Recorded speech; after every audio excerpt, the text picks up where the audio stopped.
नमस्कार दोस्तों, target with PS Parihar channel में आपका स्वागत है। इस चैनल के माध्यम से आप लोगों को विद्यार्थी जीवन से संबंधित सभी सूचनाएं प्रदान की जाती हैं। तो आइए शुरू करते हैं और देख लेते हैं कि आज की इस वीडियो में ऐसी कौन कौन सी सूचना है। तो वीडियो जल्दी से लाइक कर दें, शेयर कर दें। जिन छात्रों ने चैनल को अभी भी सब्सक्राइब न किया हो जल्दी से सब्सक्राइब कर लें ताकि आप लोगों को भी इसी तरीके के ऑथेंटिक अपडेट सबसे पहले मिलती रहें।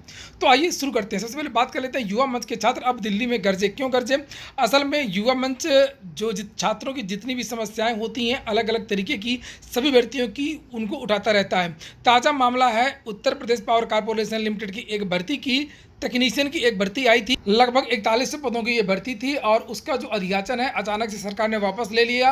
विद्यार्थियों ने 2019 में उसके लिए आवेदन भी किया था और इस भर्ती को निरस्त कर दिया गया। प्रदेश राज्य विद्युत उत्पादन की 139 पदों की भर्ती के लिए इतनी संख्या, तो इसलिए ये तो भर्ती गई।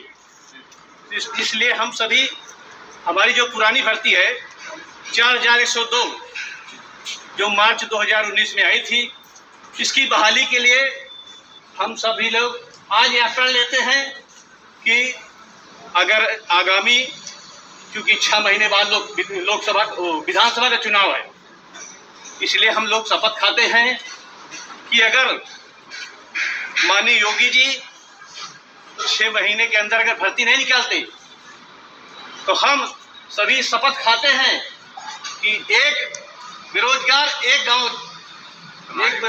गांव देखेगा और अपने गांव को संबोधित करेगा कि जो हमारी रोजगार की बात करेगा मैं उसी को ही वोटिंग करूंगा। अब जो है रोजगार का मुद्दा है वो राजनीतिक रूप लेता हुआ दिख रहा है। विद्यार्थी आक्रोशित हैं। पहली बात तो जो तकनीकी संवर्ग की जो भर्तियां हैं, मैंने तो अपने बहुत सारे वीडियोस में आपको दिखाता रहता हूं कि अभियंताओं के, इंजीनियरों के, आईटीआई वालों के, पॉलिटेक्निक वालों के कितने पद रिक्त हैं। लेकिन इन विद्यार्थियों की पहली बात, जो तकनीकी संवर्ग के जो विद्यार्थी हैं सबसे बुरा हाल उन विद्यार्थियों का है। आप खुद अगर कल्पना करिए, अगर आप बीएड नहीं है, बीटीसी नहीं है, डीएलएड नहीं है, पहली बात तो इन विद्यार्थियों की अभी बुरा हाल है। बीएड वालों का भी, जो नए विद्यार्थी हैं उनके लिए भर्तियां नहीं आई हैं और जो पुराने विद्यार्थी आए थे उनके लिए केवल 68,000 और 69,000। अगर आपने मान लीजिए कि डीएलएड बीएड नहीं किया है, आपने बीटेक कर लिया गलती से या आपने पॉलिटेक्निक कर लिया है, तब आपकी क्या दशा होती। जब जो आप जेई 2016 में आपने अगर आवेदन किया होता, अब तक आपकी परीक्षा न हुई होती। 2018 में आपने आवेदन किया होता, आपकी परीक्षा न हुई होती। और इसी तरीके से जो तकनीकी संवर्ग के जो ये विद्यार्थी हैं, इनकी आई हुई भर्ती को वापस ले लिया गया। भर्ती ही निरस्त कर दी गई। सरकार ने अधियाचन वापस ले लिया, पूरी भर्ती समाप्त कर दी गई। यानी कि जो भर्तियाँ आई थीं उनका अध्याचन लेकर के उनको रद्द कर दिया गया और जो आवेदन लिए गए जेई 16 और 18 उनकी परीक्षाएं नहीं हो रही हैं। तब इससे बुरा हाल एक विद्यार्थी के लिए क्या हो सकता है। विद्यार्थी डिप्रेशन में नहीं जाएंगे तो क्या जाएंगे। तो फिलहाल ये आप लोग देख सकते हैं, आनंद विहार टर्मिनल की तस्वीरें हैं। विद्यार्थी वहाँ पर पहुँच गए। ये मेरे पास तस्वीरें भेजी हैं विद्यार्थियों। और अब हम लोग बात कर लेते हैं उत्तर प्रदेश अधीनस्थ सेवा चयन आयोग की पीटी के बारे में। मैंने सुबह की वीडियो में ही आप लोगों से बताया था कि इनकी भी बात सरकार ने नहीं मानी और विद्यार्थी ये चले गए थे कोर्ट और 5 तारीख को ये केस दाखिल हुआ था। आज इसकी सुनवाई होनी थी, सरकारी वकील आए नहीं और अब इस केस की जो सुनवाई है वो 28 तारीख को होगी।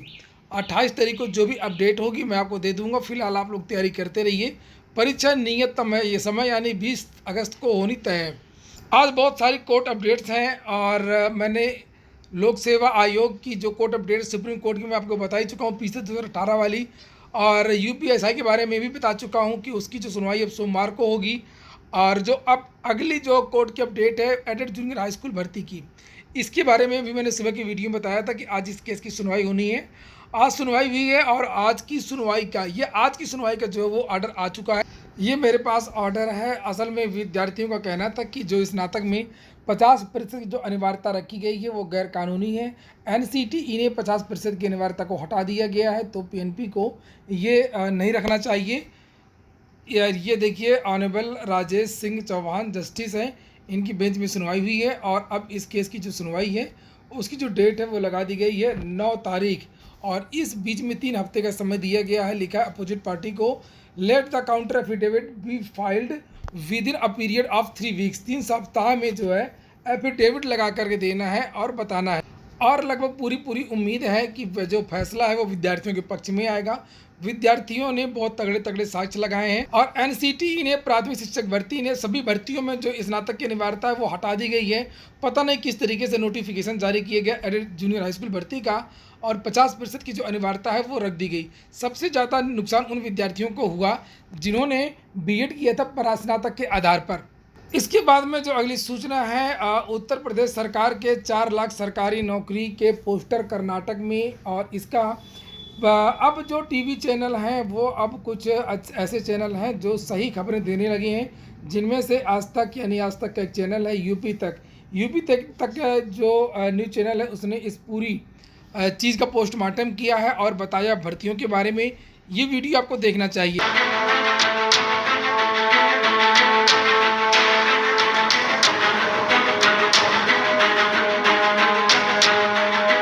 4 लाख नौकरियां किन को दी गई, किन विभागों में दी गई और विभागवार इसका ब्यौरा मांगा था।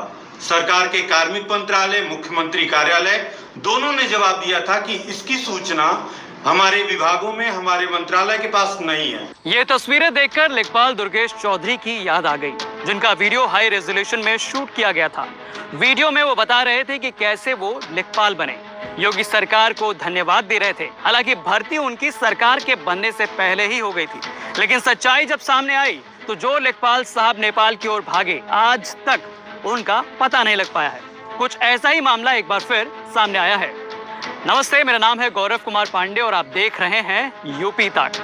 अब इससे पहले कि मैं तफ्तीश से आपको ये पूरा मामला समझाऊं, पहले जान लीजिए कि यूपी तक अगले साल होने वाले विधानसभा चुनाव की विशेष कवरेज शुरू कर रहा है।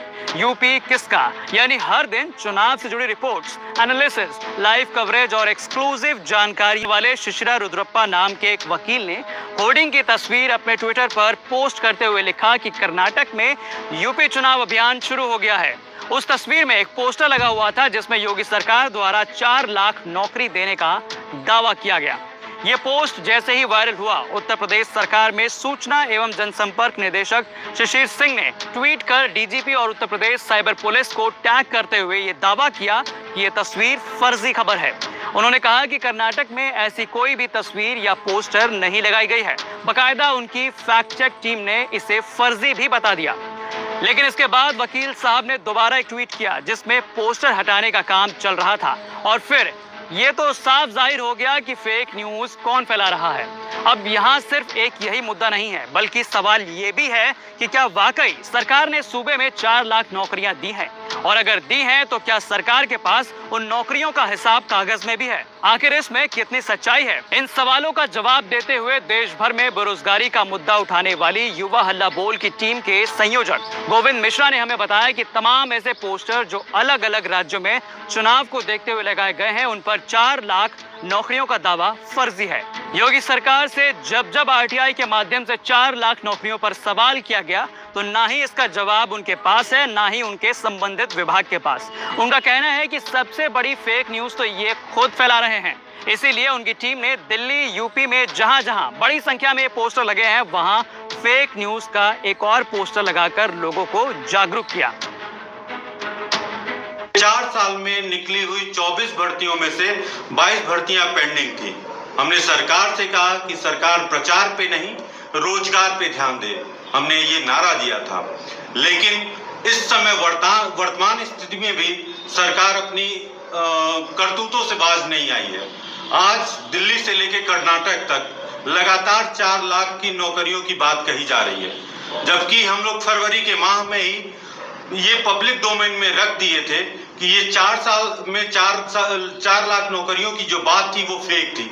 हमने आरटीआई के माध्यम से सरकार से पूछा था कि ये 4 लाख नौकरियां किन को दी गई, किन विभागों में दी गई और विभागवार इसका ब्यौरा मांगा था। सरकार के कार्मिक मंत्रालय, मुख्यमंत्री कार्यालय दोनों ने जवाब दिया था कि इसकी सूचना हमारे विभागों में, हमारे मंत्रालय के पास नहीं है। आज फिर उन्हीं नौकरियों का दावा करते हुए दिल्ली से लेकर कर्नाटक तक पोस्टर लगे हुए हैं जो पूरी तरह से फेक हैं। प्रदेश के युवाओं का कहना है इस फेक न्यूज को सरकार प्रोपेगेट न करे, अपना प्रोपेगेंडा इसके थ्रू न फैलाए। हालांकि बात यहीं खत्म नहीं होती। गोविंद आगे बताते हैं कि सरकार अपने प्रचार के लिए गैर हिंदी भाषी राज्य में भी ये पोस्टर लगाकर सिर्फ और सिर्फ अपना मकसद साफ कर रही है। आने वाले विधानसभा चुनाव को देखते हुए जनता का पैसा वो ऐसे प्रचार में लगा रही है। यही पैसा अगर वो युवाओं की नौकरी में लगा दे तो काफी हद तक युवाओं में उनकी छवि ठीक हो सकती है। तो ये सोचने वाली बात है कि जहां पर उत्तर प्रदेश के बेसिक शिक्षा राज्य मंत्री कहते हैं कि नौकरी देने के लिए वेतन देना पड़ता है, वेतन नहीं है, सरकार के पास संसाधन नहीं है, तो आखिरकार ये पैसा कहाँ से आता है कि कर्नाटक में पोस्टर लगाए जाते हैं, दिल्ली जैसे राज्य में पोस्टर लगाए जाते हैं 4 लाख नौकरियों के वादे के, तो ये पैसा कहाँ से आता है। ये हो गया आज का वीडियो। अगर आप लोग कुछ कहना चाहते हो तो आप लोग कमेंट बॉक्स में ज़रूर कह सकते हैं। कोशिश करूँगा आपका जवाब देने के लिए, नहीं तो आपकी जो प्रश्न होंगे उनसे संबंधित अगला वीडियो हो सकता है। पूरा वीडियो सुनने के लिए बहुत बहुत धन्यवाद।